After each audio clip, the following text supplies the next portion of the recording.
member, apologies everybody, the council member asked a question, and I can go back to the slide, but in older traditional models of overnight shelter, people would come, they would show up, form a line, access the shelter, sleep there, and then, typically very early hour, like 6 in the morning, be asked to leave. That is not what happens in our current programs here in the county. There's a centralized hotline, people are referred, and when it is service enriched, they have to have a mechanism to lock the door that they're staying in. And there's a lot of, and perhaps Councilmember, those are some of the things that we can bring at the next meeting, and we can have License walk through what does it look like? If I'm staying in one of these interim housing sites, what does my daily life look like? And we can bring that to the next meeting. Thank you. Sir? Hello, my name is Jeff Houston. I am a longtime member of this community and live within walking distance from the project. In fact, I walk here tonight. I am speaking in favor, and I hope that it is approved. I like this location because it is important for the project residents to be a part of our community while they find long-term housing. I like that we will provide an early preference for people that have a connection with Santa Clara. I like that studies have shown that low-income housing has no impact on nearby. I like that there will be rules for residents, like curfews, that participants and visitors check in upon arrival, and that monitors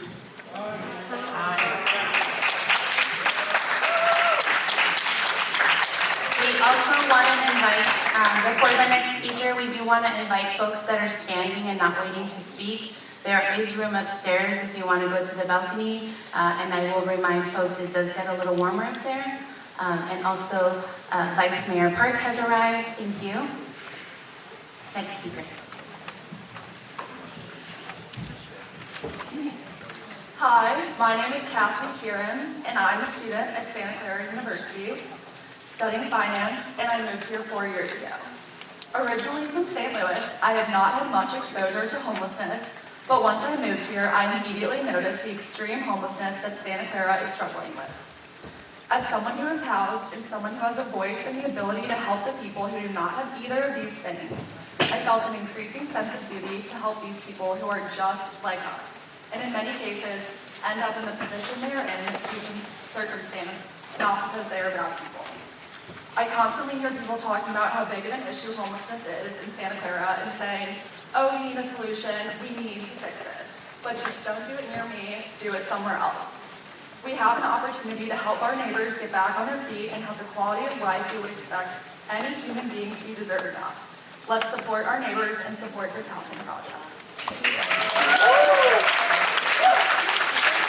Thank you, everybody. Again, just so that everybody is respectful, I appreciate the sentiment, but let's be respectful of everybody here, and please, no clapping. Thank you. Hi, my name is Ashish Patel, and I have been living in this community for 23 years.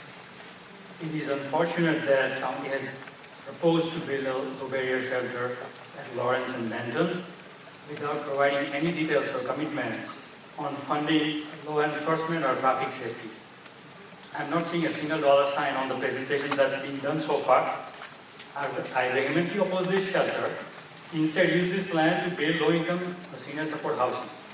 We have got statistics here. One negative incident will leave lifelong mark in our lives.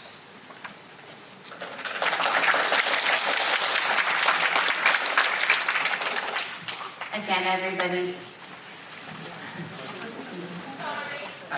Hi, my name is Ken. I'm a 28 resident of Santa Clara, and I want to voice my opposition to locating the homeless shelter at the corner of Lawrence and Benton. This is not the appropriate location for the shelter for the reasons previously outlined.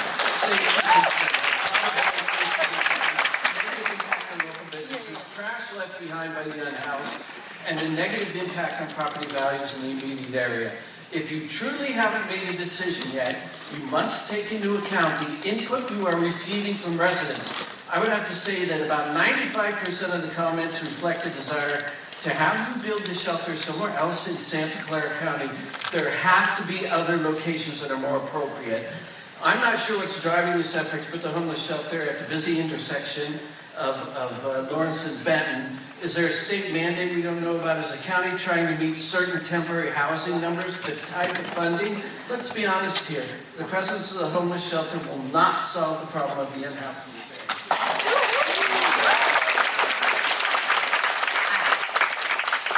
Again, everybody, I appreciate the sentiment, but if we're not allowing one group to clap, we should not allow the other. So if you're clapping, then by all means clap. Next. We will stop the meeting, everybody, when there is a disruption. We have the council here who wants to hear your comments. Go ahead.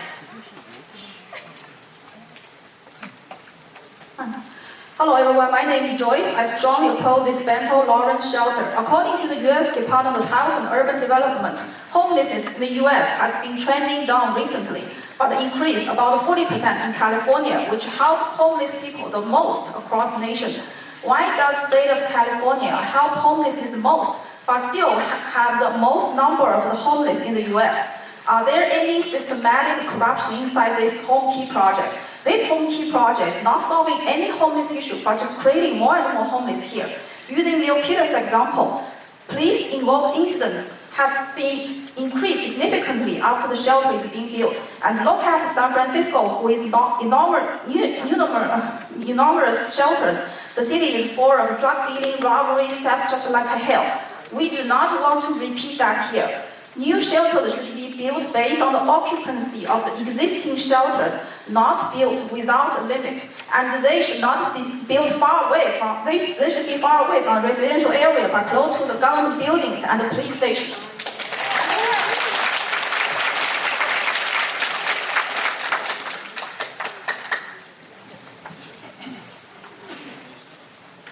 Hi, I'm Ashish, and I'm strongly in opposition to building a low entry barrier shelter over here. And it's not about not in my neighborhood, it's actually not in any neighborhood. The low entry barrier should not be placed close to residences of any of our families. There should be a better location so that the folks who need help can get consolidated help without adverse impact to the neighborhood. We also saw statistics actually from Milpitas, which was through a city council meeting itself in August 2022, which showed a lot of increase in crime in Milpitas in the affected area.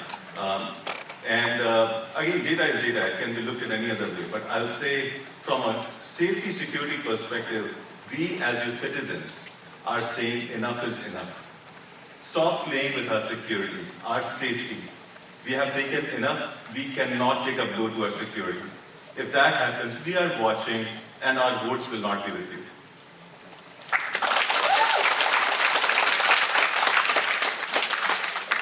Hi, my name is Yang. I wanted to make one comment, and you can see that you have already set a rule for the roof, but as like you potentially going to set the rule for the shelter. Is that working?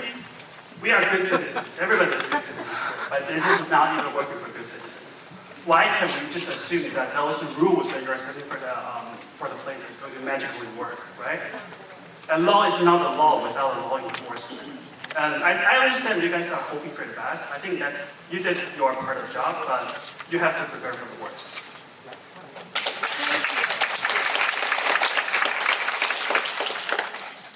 My name is Cindy, and I'm in strong opposed of this location to build this shelter. First, I would like to say, clapping is part of the sentiment and feedback and should definitely be included in this hearing.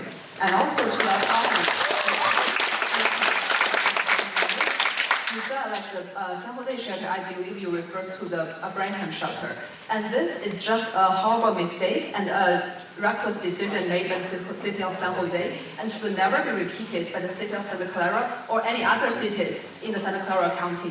Also, if you compare the two locations, they are extremely different. On our handout, page 3, you will see there are only 3 schools within 1 to 1.5 miles from the San Jose location. For ours, it's 15, and the total student number is 10 times difference. And also, I have a question for Ms. Hernandez.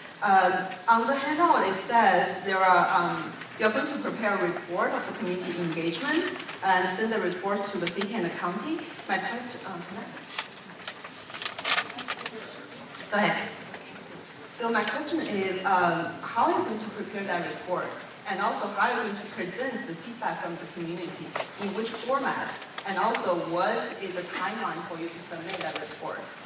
And also, like after, is that between Thank now you. to the, Thank you. I will defer to the city staff in terms of the timing for the April 25th report, but the way that we have organized the community engagement, you submitted through the first community meeting, through the Q&A function. There were about 351 questions and comments. Half of those are posted on the website. It's a report, it gets attached. Some of you also submitted the comment card. Those have been scanned. They will be included in the record. We provide a summary of the number of people that attended the meeting. We have people counting outside. The intent of the report is to show what we did in terms of community engagement, attendance, and what have you. Yeah. Hello again, my name is Andrew Crabtree and I'm with the City of Santa Clara staff.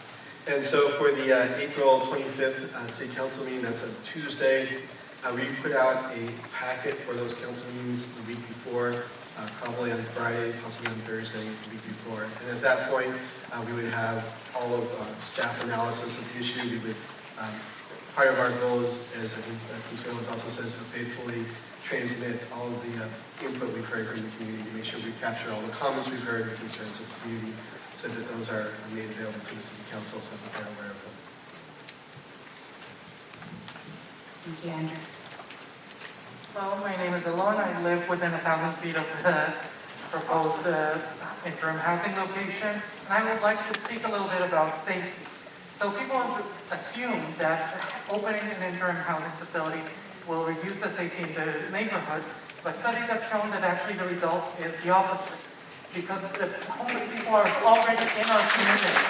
They are in our parks or in the creek. They're living in the interim housing, and when they do not have a way to have a private home and lock their door, there's much more incidence of attacks, of violence between people who are in a house.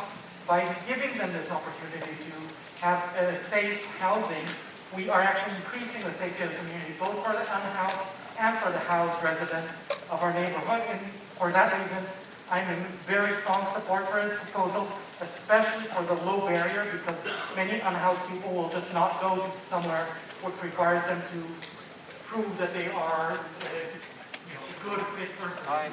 Thank you.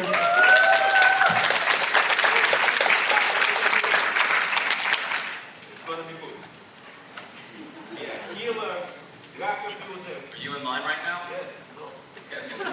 Go ahead, sir. My name is Vishal. I strongly oppose this project. I want to tell my fellow friends here that if you think that this is an opportunity to help neighbor, go look at the data from Milpitas. 95% of the people will not be living in the Santa Clara, which will be housed in this facility. Also, some of the people who think that the people are already here, yes, they are here, but they are scattered. Once you bring all of them at one place, also the people who are outside the Santa Clara city, this will become an epicenter of 911 calls, and we have all seen the data from Milpitas. We have seen Ms. Hernandez on the call, on the record, saying that it is very common to have a steep spike in the 911 calls and crime rates once these facilities are populated. So why don't you put that data here in the slides, right, and show that what is the crime rate? Property values, you need to fix your mistake. You cannot use county assessors data to determine the property effect on the property values. That mistake needs to be fixed. Thank you.